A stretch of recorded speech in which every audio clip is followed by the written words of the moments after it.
interview with Dr. Mucetti. She is our superintendent, our new superintendent at Napa Valley Unified School District, and we are super glad to have you today. Thank you for joining us. I'm so glad to be here. Thank you. Thank you for the invitation. Absolutely.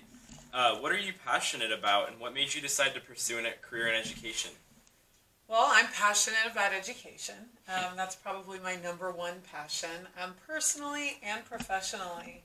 I was always sort of that, young person, that child that just loved school. I loved school. I got up early. I was always enthusiastic about school. I thought school was the best place to be. And as I got older, I realized how important education was. It was always sort of, hammered into me, I guess, by my parents and my grandparents. I grew up in a transgenerational home with my immigrant grandparents, and my grandmother didn't have access to education. She didn't have past a first grade education, and so she always instilled in me this idea that education was a real privilege and that it was something that we had to hold dear and work hard at school because she didn't have access to it. And so that's probably part of the reason that it was sort of shaped for me, that education should always be a priority. And then I just happened to really love school. And I decided to pursue education because I was the first person in my family to go to college. And I went to college, and it transformed my life, and it broadened my world. And I decided that, I thought that education just was a tool that could really help people pursue opportunities. And I learned through my own personal experience that it doesn't only help that one person, it also helps their family, and it helps their community at large, their extended family. And so I decided that I wanted to be part of carving that path for others and giving back to my community in that way. And so I started first by teaching, and then started, educational leadership positions to kind of create that opportunity at a greater systems level for students and their families. And next, we'd like to know, what is some of your past experience in professional education or whatever? Sure. So sort of my career pathway. What is your career pathway? Yeah. So out of college, I was committed to this idea of becoming an educator. I actually dabbled with education in college. I was actually a psychology major at UC Berkeley, but I took some education courses and some field-based courses, and actually served as sort of an instructional assistant role while I was a junior and senior at Cal in the Berkeley school system. And I just fell in love with teaching and with being around children, even as a young person, right? As a junior or senior at the university level. And then I decided that after graduating that I thought education was going to be the place for me. And originally, it's kind of funny, my story, how I got started, because I thought, well, a good way to get started in education is maybe substitute teach, so you can kind of confirm that, hey, I'm going to be really good at this, and this matches my passion and my skill. And so I went ahead and put in my application for the Oakland Unified School District to be a substitute teacher. And at that time, there was such a teacher shortage. I'm also bilingual and biliterate because I grew up in a Spanish-speaking home. And so the minute that I put in my application to substitute teach, and they knew that I spoke Spanish and that I was, I guess, energetic and ready to go, they made me an intern, and I got my own classroom within a week. So all of a sudden, I went from intending to be a substitute teacher to becoming an elementary teacher with my own classroom. And that was hard because I didn't have all the training, obviously, and I quickly then enrolled in a credential program and started my whole preparation process. But I did fall in love with it, even though the opportunity kind of, presented itself faster than I had anticipated. And so I started as a teacher. I was an elementary teacher. I actually taught in bilingual education immersion programs, and so I was able to use my Spanish to make sure that students were able to learn in 2 languages, which was really great. And I taught, and then quickly, was tapped for a lot of teacher leadership positions because I was always sort of interested in schools and making schools better outside of just the 4 walls of my classroom. And then spent a year outside of the classroom as an English learner specialist because I've always been passionate about supporting English learners in schools. I think because I come from a family of English learners, that was always something of my own personal interest. And once I stepped out of the classroom, I think a lot of people, I thought, this pathway of leadership, educational leadership is one that I want to pursue. and I had mentors that saw that in me as well. And so I was quickly presented an opportunity to be an assistant principal, and then quickly after that, pretty much pulled out of that position really fast. And there was a need to run an elementary school in the district where I was working, and I was an elementary principal. And then I decided when I was an elementary principal that I really was committed to this idea of educational leadership and that I needed more preparation. So I enrolled in my doctoral program. And while I was in my doctoral program, I migrated up to a district office position, and I oversaw curriculum instruction and English learner services for a large urban school district, San Jose Unified, and finished my doctorate while I was there. And then I had a unique opportunity where I was presented an opportunity to work for an educational nonprofit called the Buck Institute for Education. And that was amazing because I got to travel all over the country, work with superintendents and their cabinets around ways to do technology integration and project-based learning in classrooms at a systems level. And I got to work in rural schools in Texas, urban schools on the East Coast, different types of charter schools. I even did an international project, or two international projects with ministries of education in Mexico and the Dominican Republic. So I really got a sense of the educational market. And you know what school can look like in a variety of places, in different contexts. But then I decided, you know, this is great. I did it for a couple of years. I wanted to get local, and so a position opened up that I was recruited for right by my house, and it was the assistant superintendent of instructional services. And I served in that role for a year, and then was promoted to deputy superintendent, where I worked side by side with the superintendent over the course of 5 years to do improvements in my previous school district.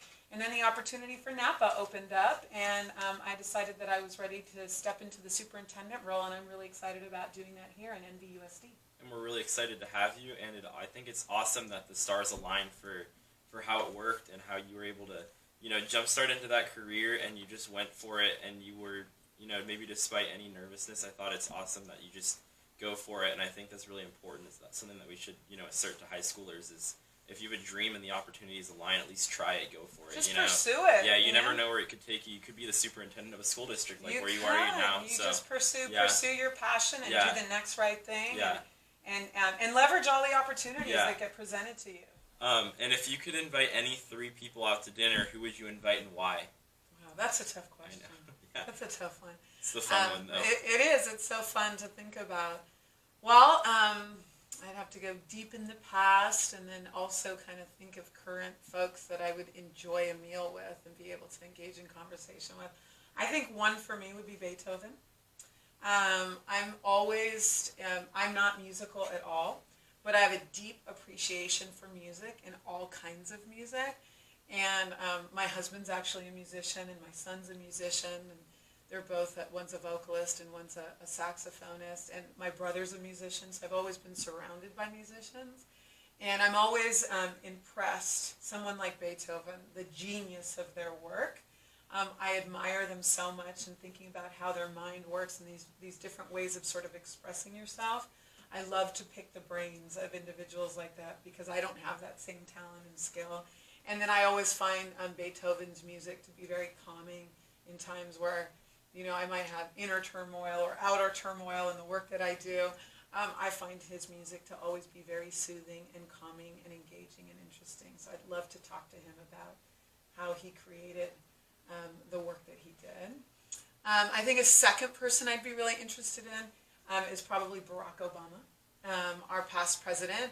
I just wonder what it must have been like to be the first African American president of our country. I think about that when I got the position here. I was, you know, I think in the papers they noted that I was the first female and the first Latina superintendent.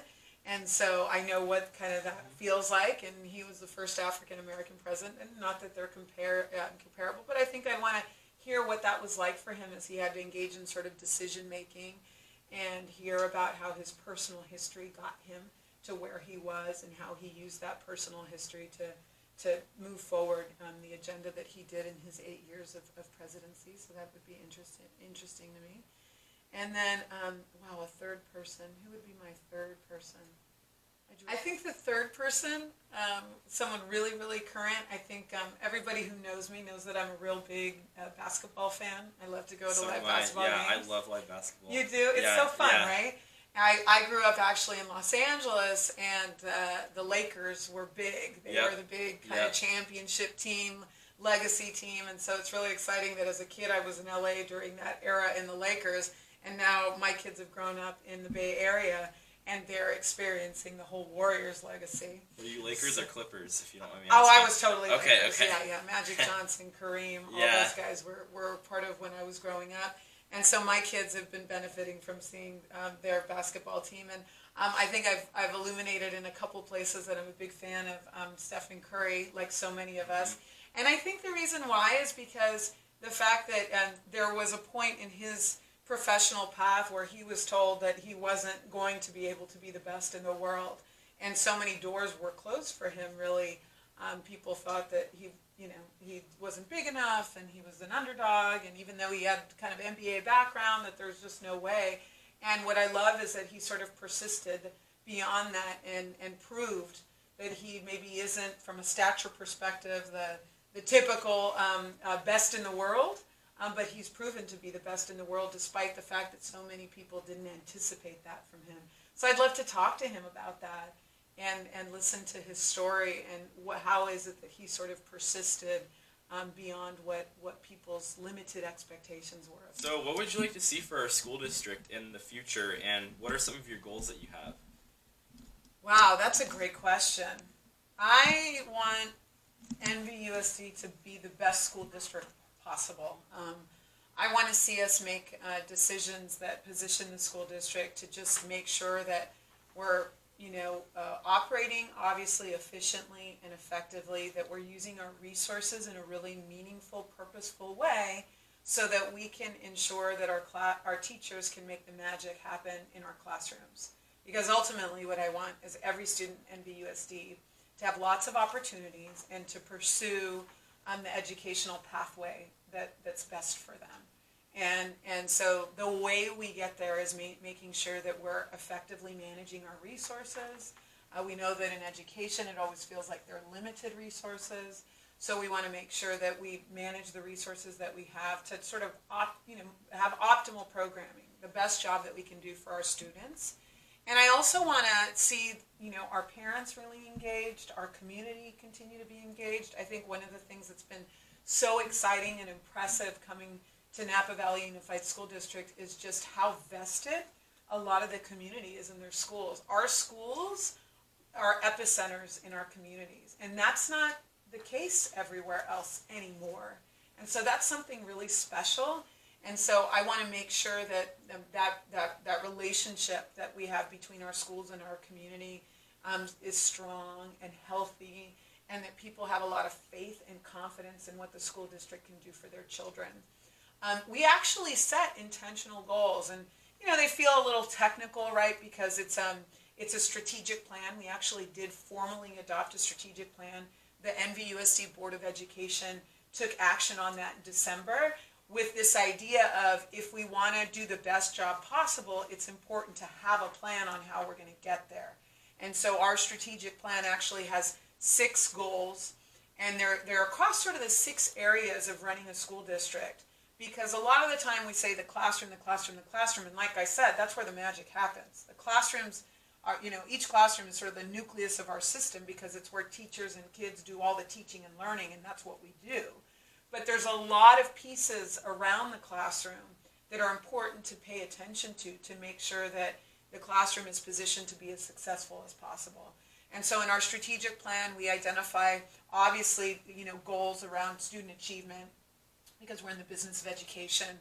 We have goals around our employees, right, and making sure our staff are taken care of and feel like they have professional growth opportunities, and that we keep really healthy relationships with our unions in the district that our employees are part of. We have a goal around communication and community engagement, going back to that partnership and making sure that's healthy and strong. And we also have a goal around our finances and our facilities, making sure that we're taking care of our facilities and our assets through things like our Measure H bond program, making sure that we're paying attention to, how the various funding, how the lack of or support of the state in terms of funding is, what pattern are we in, and how can we as a school district, despite what can be the roller coaster of California school budgeting, that we're always ready as a school district to be able to deliver on the promise of education despite, up and down of state revenues. And then we also have a goal around being an inclusive organization that has an inclusive sort of organizational culture. And then, of course, there's a goal around governance. And someone might say, well, governance, what does that matter? Well, boards of education are critical to the success of a school district. Having a high-performing, cohesive professional board is important because they ultimately engage in all the decision-making. And so we want to make sure that our governance team is also really effective and productive at being able to deliver on this educational promise for all of the students in NVUSD. So, based on what you see so far, what are some of the major highlights of our school district, and what might you prioritize to improve? Well, there's so many great things to highlight about NVUSD. I think I'm going to start with the people. And the people being, our students are amazing, our faculty and all of our staff across all the departments and schools have demonstrated that they're really committed to the school district and to our students, right? Because they're at the core of what we do. And I would say, too, the community has showed that they're very vested in making sure that our schools provide as much opportunity as possible to all of the students in the Napa Valley, which is really exciting. It's something I don't take for granted. So the people are critical, and that partnership, right, between the school district and our students, between the school district and our staff, the partnership between our school district and the community and the parents of our students is critical. And I think that it's stronger here than you see in a lot of places, which is a great asset and one that I just hope to kind of build on and expand and grow and nurture. So that's been great. I think that there's a lot of enthusiasm around, our teachers and our community seems to be really open to innovative ideas, but at the same time really valuing tradition. So sometimes places are all about innovation or hunkered down around tradition. I think here in NVUSD there's like a nice healthy blend of both. We take our traditions really seriously. I had my first big game this year, so I was able to see how much tradition sort of, is tethered to that. But then we have a lot of innovative teaching, a lot of openness to innovations in the school district. So that's been really exciting to observe as someone sort of coming in, getting to know more about the school district and what we do well. Some of the improvements, I think I mentioned in a previous comment this idea of a strategic plan. I think that one benefit is that we want to think as a school district, like where does it make sense to really kind of behave as a school system and bring efficiency so we can maximize some of our resources. I've noticed that there's been, at the central office, and I talk about this, I actually, when I came onto the school district, I went on a 90-day listening and learning tour, and I highlighted some areas of growth that came up after doing all this extensive listening with different groups of people.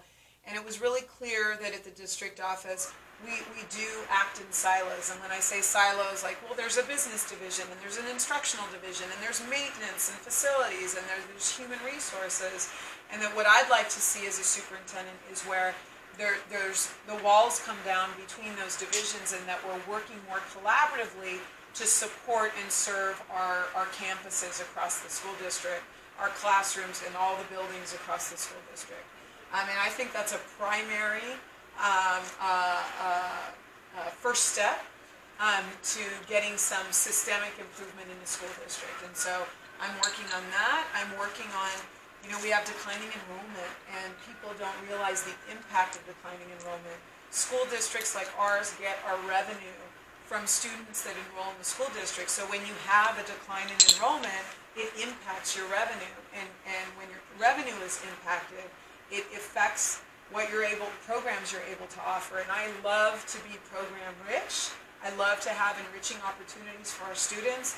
And so if we want to be able to keep doing that really well, we need to pay attention to how we ensure that we're looking at the revenue side of our budget, looking at our enrollment, thinking about ways that we can, keep revenue in the school district, and fight what is a declining enrollment trend.